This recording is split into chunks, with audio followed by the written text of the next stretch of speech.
can represent a signal, discrete time signal. First one, tabular representation. Tabular representation, like a table, we will form a table, and for n is equal to, why we have used here n ma instead of t?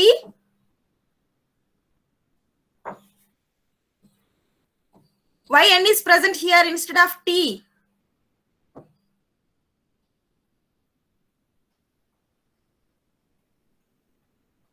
Anyone?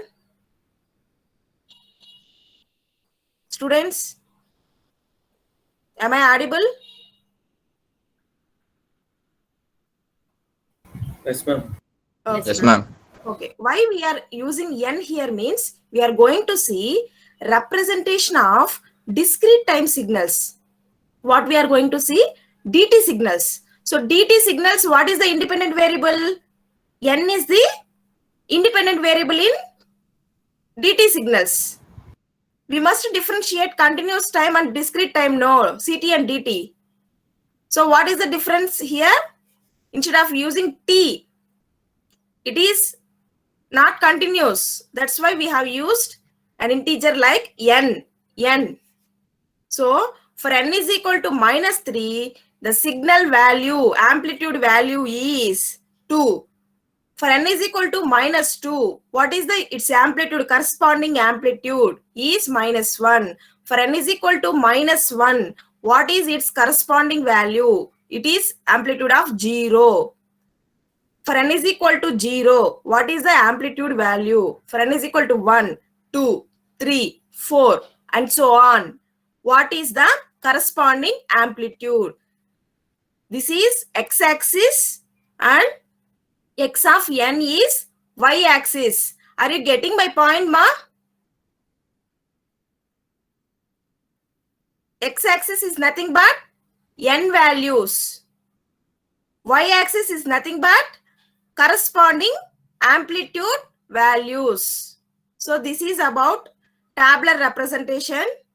Here we are having a signal from -3, -2, -1, 0, 1, 2, 3, 4. So before -3, that means at -4, n is equal to -4. What is the signal means? It is 0. There is no amplitude. So we are taking from -3. And after 4, I am taking this as example, ma, to know you how we can represent discrete time signals.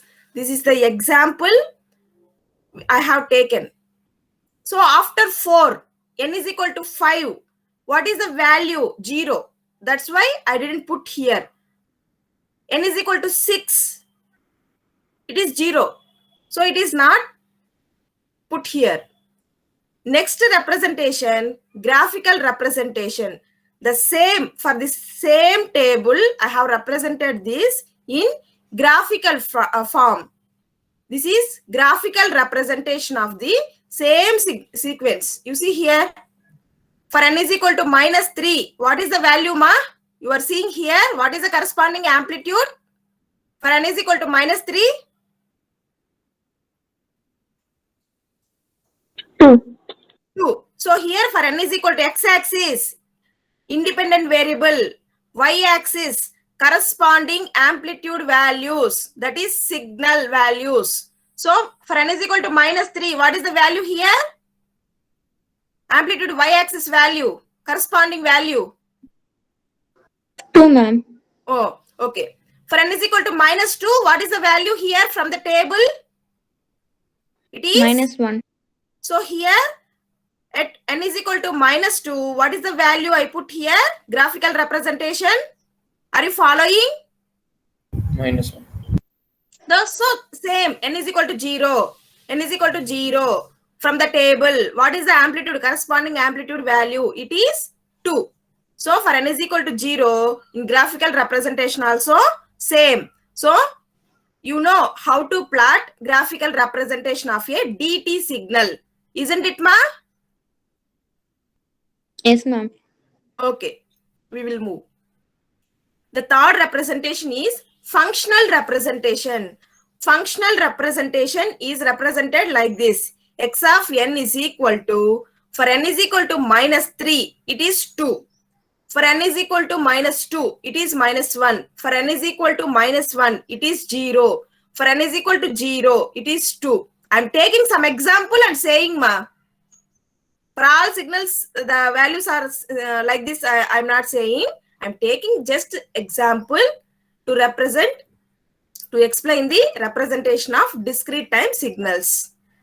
So this is the functional representation. For remaining values of n, what is the x of n value? Can anyone?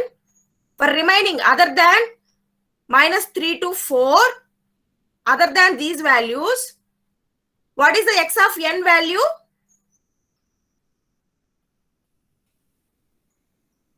Other than these values, minus 3, minus 2, minus 1, 0, 1, 2, 3, and 4. Other than these values, what is x of n value? It is 0.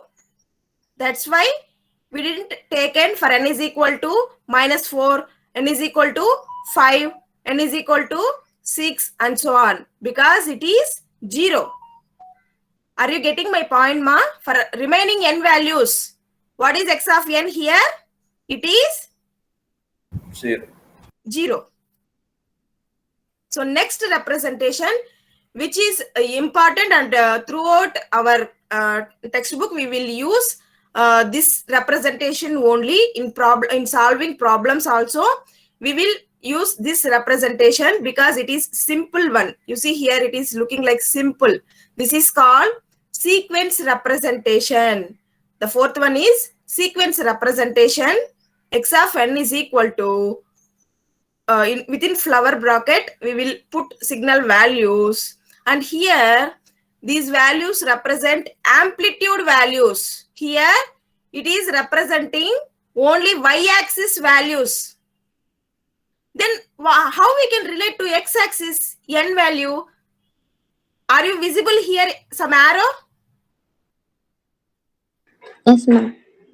This arrow is saying that this is the amplitude corresponding to n is equal to 0. If there is a sequence like this, x of n is equal to 2, minus 1, 0, 2, 1, 1, 0, minus 1. And some arrow is like this, then we can say for n is equal to 0, 2 is the amplitude, corresponding amplitude. Where the arrow starts, that value is nothing but corresponding value for n is equal to 0. And before this arrow, this value represents for n is equal to minus 1. And before this one, minus 2. For n is equal to minus 3, what is the amplitude? And right hand side of this arrow represents for n is equal to 1, what is the amplitude? For n is equal to 2, what is the amplitude? Here it is started with 0, ma. 0. Right hand side you will get 1, 2, 3. Left hand side you will get minus 1, minus 2, minus 3. So here these values are representing amplitudes, corresponding amplitudes. Okay. If few problems, in few problems, it won't be given. The sequence is given like this. A DT signal represented by x of n is equal to this one. So how we can find now where we can start n is equal to 0? Where we can start? We can start from first sequence, first digit. We will start for first digit. If they didn't mention any arrow for this sequence, means you just take n is equal to 0. At n is equal to 0, what is the value means 2. That is given here. If they didn't given any arrow, ma, then where we can start from n is equal to 0, you have to start. N is equal to 0. Now what is the value? 2. N is equal to 1, minus 1. N is equal to 2, it is 0. N is equal to 3, it is 2. N is equal to 4, 5, 6, and so on. If they have given arrow, then only you have to take like this. N is equal to 0. What is the amplitude? 2. N is equal to 1, 2.